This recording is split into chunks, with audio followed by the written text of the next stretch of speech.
Hi friends, chemistry for you में आप लोगों का स्वागत है। तो हम अम्ल के बारे में पढ़ रहे थे। तो हमारा आज का टॉपिक है परबल अम्ल और दुर्बल अम्ल। तो परबल अम्ल किसे कहते हैं? तो ऐसे अम्ल जो पूर्ण रूप से अपने आयनों में वियोजित हो जाते हैं उन्हें परबल अम्ल कहलाते हैं।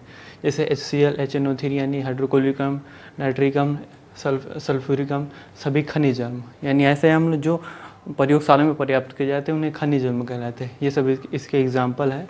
और जैसे कि H आयन यानी क्लोरीन परमाणु यानी HCl को जब या तो H ion plus Cl ion जब इन्हें यानी हाइड्रोलिसिस यानी जलाघोटन किया जाता है तो H आयन और क्लोरीन आयन में टूट जाते हैं। इस और यानी पूर्ण रूप से अपने H आयन और Cl आयन में टूट जाते हैं, इसलिए इन्हें परबल अम्ल कहते हैं। तो हमारा अगला टॉपिक है दुर्बल अम्ल यानी वीक एसिड। तो ऐसे अम्ल जो आंशिक रूप से अपने आयनों में वियोजित होते हैं उन्हें दुर्बल अम्ल कहलाते हैं। जैसे acetic acid, oxalic acid, tartaric acid और बहुत से एसिड सभी प्राकृतिक अम्ल। यानी ऐसे अम्ल जो प्रयोगशाला में प्राप्त नहीं किया जा सकते उन्हें प्राकृतिक अम्ल कहलाते हैं। तो प्राकृतिक अम्ल यानी एसिटिक एसिड OH को जब COOH आयन प्लस यानी एसिटिक आयन में और H आयन में टूट जाता है। यानी ये भी वियोजित होते हैं, लेकिन इनकी जो वियोजन मात्रा होती है कम होती है या ज़्यादा होती है, इसीलिए इन्हें दुर्बल अम्ल कहते हैं। तो यानी H आयन की सांद्रता पर ही अम्ल तनु होगा या सांद्र होगा, यानी प्रबल होगा या दुर्बल होगा, यानी H आयन की सांद्रता पर निर्भर करता है। इसके बाद हम pH मान में देखेंगे कि H आयन कैसे निकाला जाता है। तो उसकी अम्लों की जो शक्ति होती है H आयन पर ही निर्भर करती है। तो हम अम्ल आगे पढ़ेंगे। और हमारा नेक्स्ट टॉपिक है क्षारक यानी बेस किसे कहते हैं। तो जलीय विलयन के साथ हाइड्रोक्साइड आयन यानी OH आयन धातु को यौगिक कहते हैं। जितने भी OH आयन धातु होते हैं जब इन्हें जब हाइड्रोलिसिस यानी जल अपघटन किया जाता है तो Na प्लस चार्ज और OH माइनस चार्ज में बहुत से एग्जांपल है, जैसे KOH हो गया, MgO जाए मैग्नीशियम हाइड्रोक्साइड, बहुत सारे एग्जांपल है। तो इन्हें यानी जितने भी OH आयन धातु होते हैं उन्हें क्षारक कहते हैं। तो आप इसे नोट कीजिए, फिर आगे हम देखते हैं।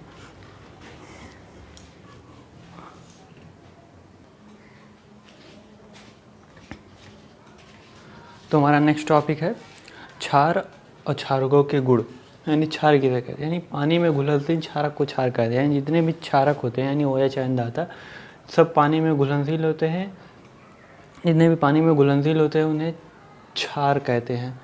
और एक क्वेश्चन और आता है कि प्रत्येक क्षारक को क्षार कह सकते हैं, लेकिन प्रत्येक क्षारक को क्षार कह सकते हैं, लेकिन प्रत्येक क्षार को क्षार नहीं कह सकते। यानी पानी में घुलनशील क्षारक को क्षार कहते हैं, लेकिन क्षार में घुलनशील क्षारक को क्षार नहीं कह सकते।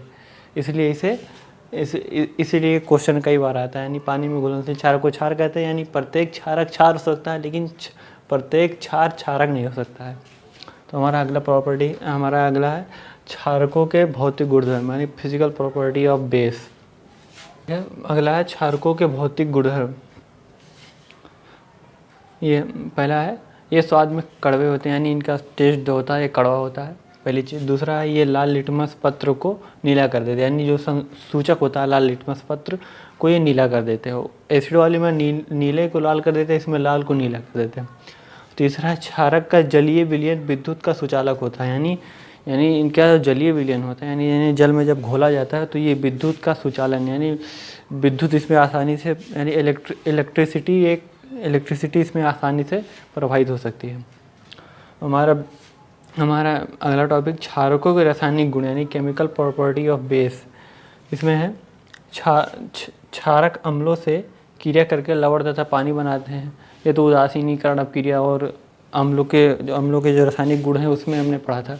इसमें भी वही बात है, यानी क्षारक अम्लों से क्रिया कर लवण तथा पानी बनाते हैं। तो इसका उदाहरण है यानी OH यानी HCl से क्रिया कर NaCl और H2O यानी पानी बनाता है। इसमें बस इतना है कि इसके धन आयन जो है यानी धन आयनों की अदला बदली यानी Na आयन और H आयन को अदला बदली कर देगा तो ये बन जाएगा। यानी H आयन को यहाँ पे ले आए और Cl और जो Na आयन को यहाँ पे ले आए तो ये NaCl और H2O बनाता है। तो इसको आप नोट कीजिए, फिर हम आगे देखते हैं।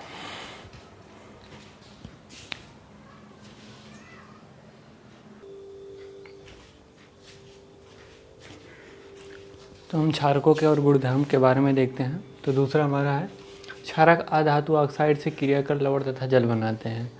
यानी अधातु ऑक्साइड है, इनसे लवण और जल बनाते हैं। जैसे कैल्शियम हाइड्रोक्साइड यानी कार्बन डाइऑक्साइड से क्रिया कैल्शियम कार्बोनेट और H2O यानी पानी बनाता है। तो यहाँ पर आप देख सकते हैं। और तीसरा, क्षारक कुछ धातुओं के साथ क्रिया करके हाइड्रोजन गैस बनाते हैं। यानी सभी धातुओं के ना, कुछ रेयर केस में कुछ ही धातु हैं जिनके साथ क्रिया करके हाइड्रोजन गैस बनाते हैं। तो इसमें जैसे सोडियम हाइड्रोक्साइड जिंक से, अब जिंक से अब क्रिया क्यों हुई, क्योंकि जो सोडियम है ये उच्च अपक्रियाशील है जिंक की अपेक्षा में। यानी विद्युत रासायनिक श्रेणी में जो सोडियम है यानी जिंक से ऊपर है, इसीलिए इसको विस्थापित कर दिया।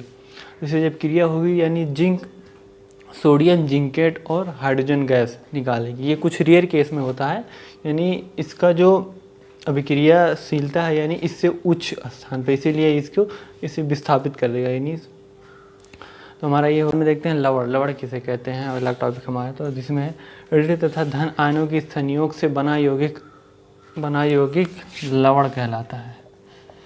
लवण कहलाता है।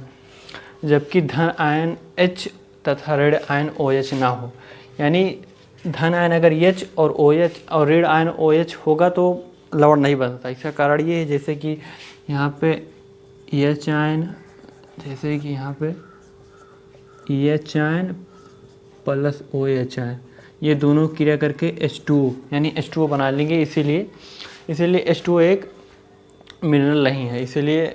जबकि H हम देखते हैं दूसरा, इसमें और अथवा करके एक और परिभाषा जिसको हम कह सकते हैं, यानी अम्ल तथा क्षारक के पारस्परिक क्रिया द्वारा पानी के अतिरिक्त बना पदार्थ लवण कहलाता है। जैसे उदासीनीकरण अपक्रिया में हमने आपको बताया था। जैसे कि यहाँ पे देखिए NaOH प्लस HCl जब क्रिया करता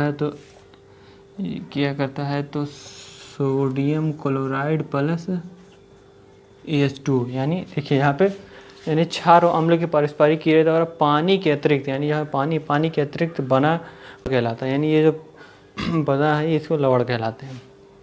तो अब इसको नोट कीजिए, मिलते हैं फिर अगली क्लास में।